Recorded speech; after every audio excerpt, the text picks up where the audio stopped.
My wife and I used to have a, shall we say, disagreement about the value of social greetings in our everyday lives.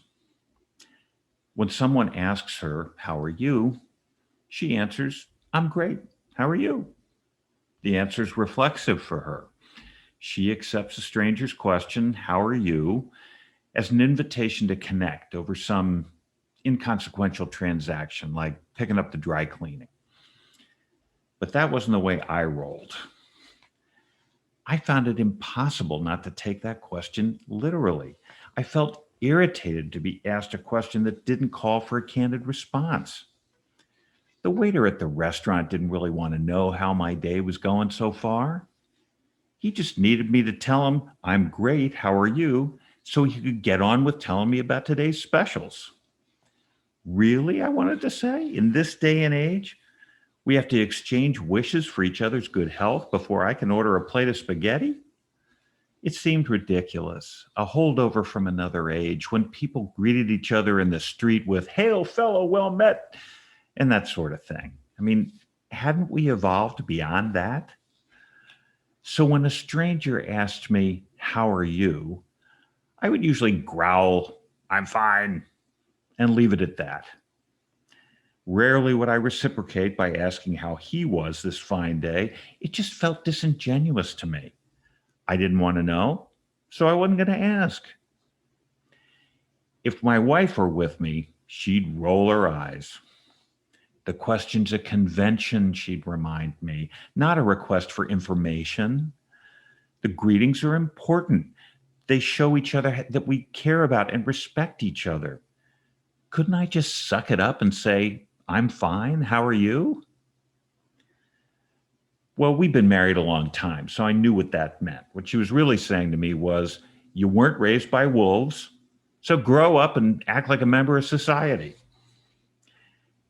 And so it was that, grudgingly and under pressure, I began to answer a stranger's question, "How are you?" with what seemed to me like an acceptable compromise.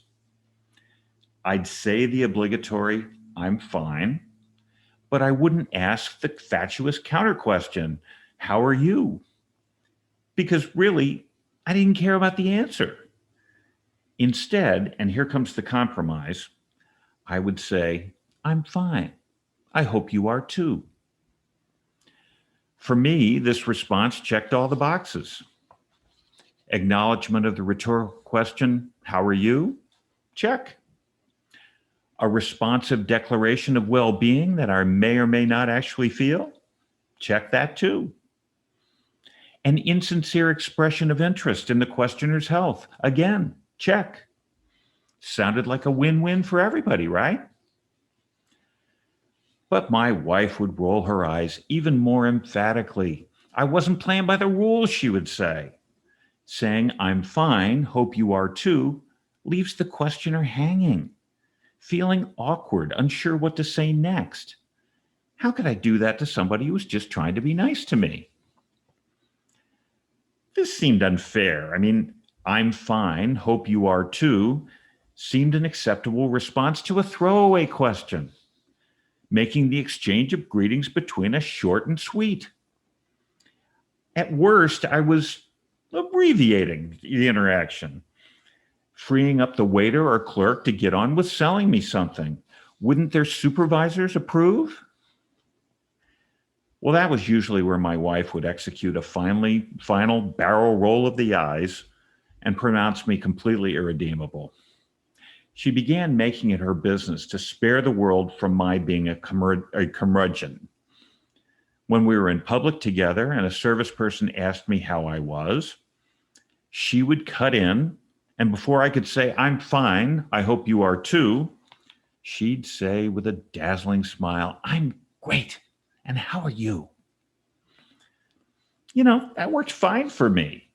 I got a pass on the social ritual. I didn't have to ask or answer any meaningless questions. And she got to prattle with the waitress over each other's healths. Again, a win win for everyone. And then our son died, and my world imploded around me. Suddenly, I was hypersensitive, a bundle of nerves. Everything hurt, and I felt like I had no skin. Now, a stranger's question, "How are you?" sounded like fingernails on the blackboard to me. Saying I was just fine was a lie that I didn't feel like telling. When a grinning teenager at Starbucks asked me how I was doing, what I really wanted to say was, "Really, really awful.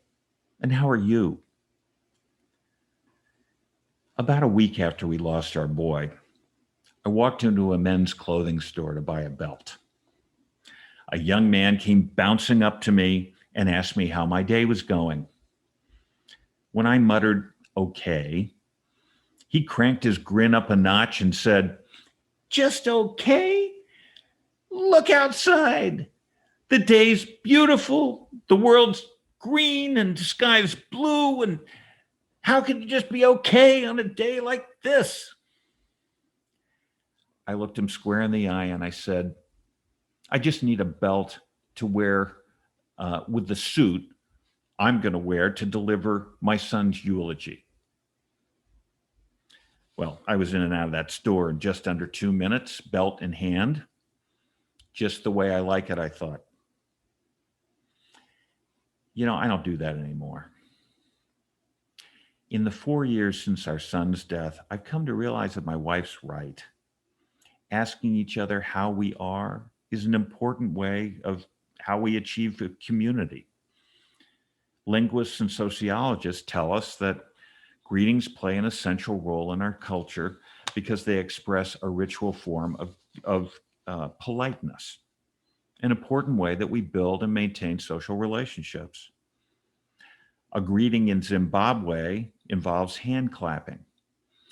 The Japanese exchange vows. The Maasai tribe in Kenya and Tanzania spit on each other. We ask each other how we are. As greeting rituals go, ours is pretty uncomplicated. As I've moved through the crushing grief that's come in the wake of losing our child, I see now that any connection I make with strangers around me, even one as banal as an exchange of greetings, could be the one that on any given day takes me out of my sadness for just a minute. Saying, "I'm fine, how are you?" could spare me a moment of heart sickness. But if, on the other hand, I say, "I'm fine, hope you are too," I end that exchange before its fruition, and I miss that moment of relief. Those moments add up, and I found I need every single one. I've also found out that out of the many strangers who've asked me since we lost our son how I am, every so often there's someone who completely unexpectedly wants a real answer. If I habitually respond with an exchange ending, "Fine, hope you are too," I can miss moments of extraordinary kindness from strangers I may encounter just once in my life journey. So I fly a lot for my business. And shortly after our boy's death, I was coming home on a plane on a Friday evening, exhausted after a long, hard week on the East Coast.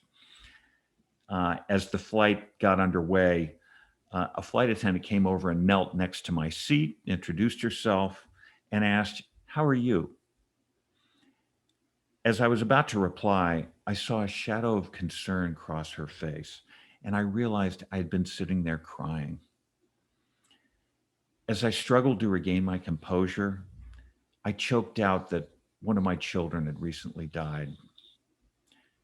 Looking straight into my eyes, she reached out and held my hand and squeezed just for a moment, then went on with her work.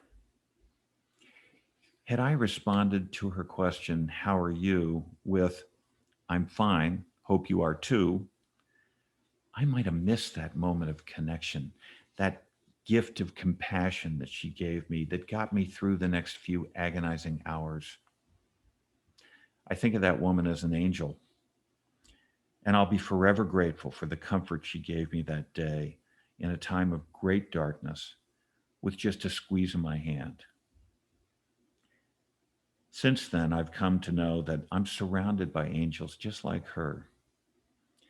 As my head's cleared in the wake of tragedy, I've encountered strangers who have shown me profound goodness when I least expected it, just because I opened my heart for just a second and answered the question, "How are you?" with something other than, "I'm fine, hope you are too." I've also learned to be an angel by watching for opportunities to comfort strangers. Not long ago, I was driving home in the town where I live when I was passed by a car going at top speed, swerving wildly.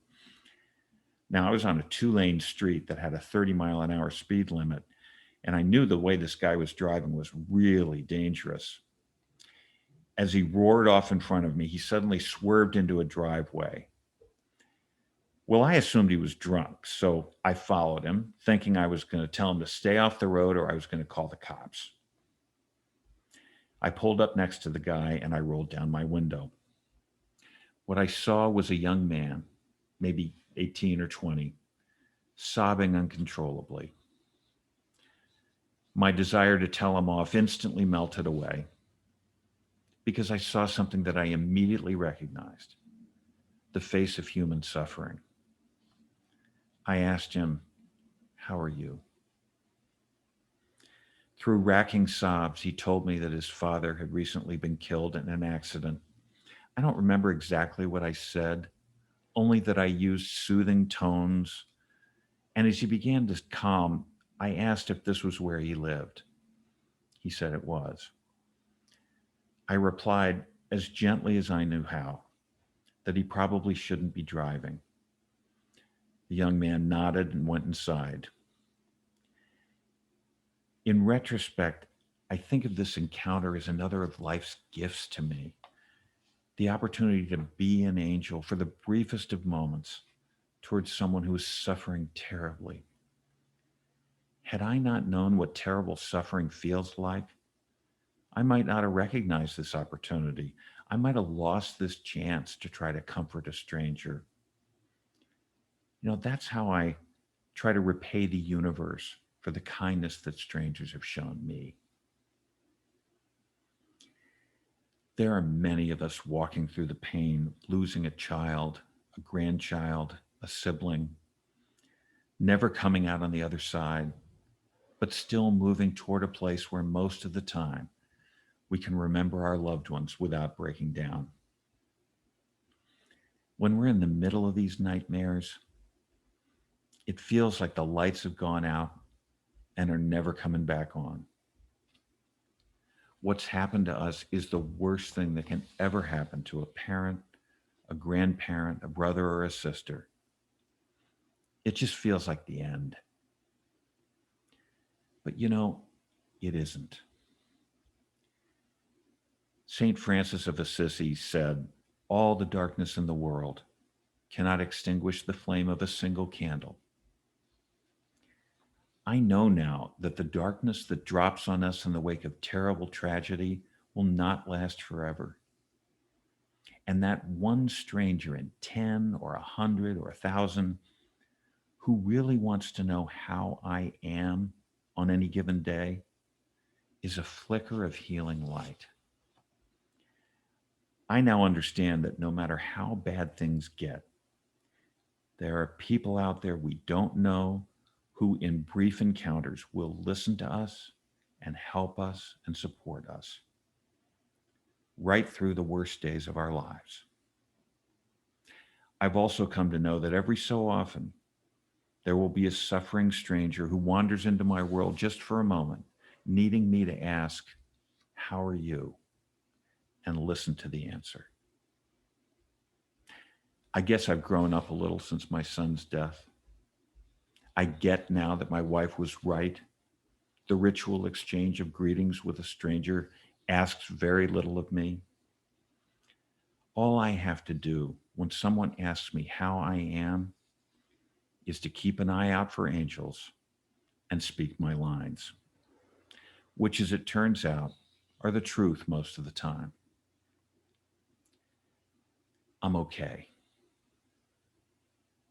It's been really hard and unimaginably painful. And sometimes it's still that way. But right now, at this moment, I'm right where I'm supposed to be, here with you, sharing in the spirit of mutual friendship and support, asking one another with open, loving hearts how we are. How am I? I'm fine. I hope you are too.